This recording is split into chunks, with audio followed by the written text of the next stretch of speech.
เราโดนแล้วตอนนี้เราออกหัวรอเข้าหลบอยู่นะตอนนี้เราเข้าหลบอยู่นะเราโดนนะเราเข้าหลบอยู่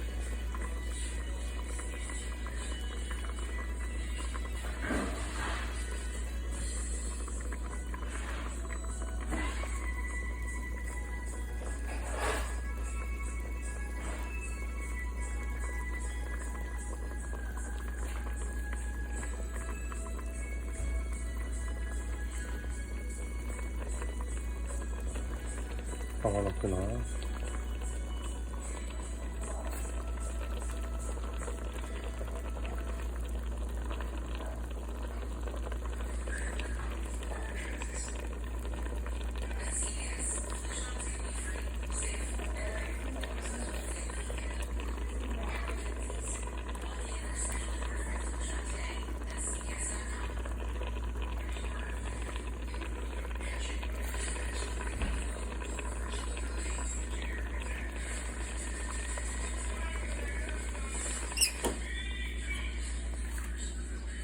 เข้าหลบอยู่นะ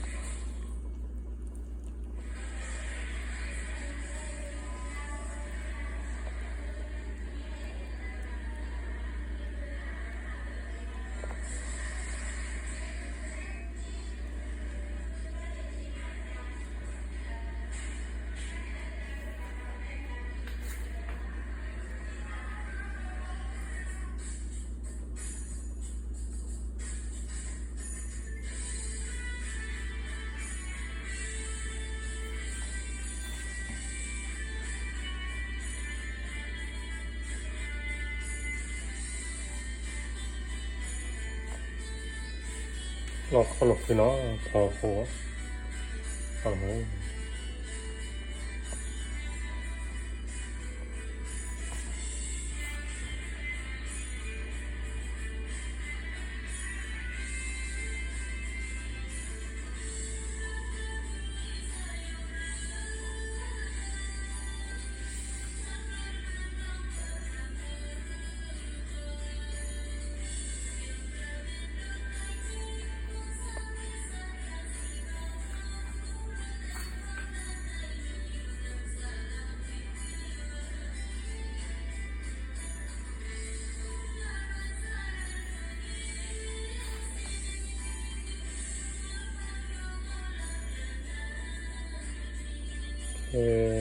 例えば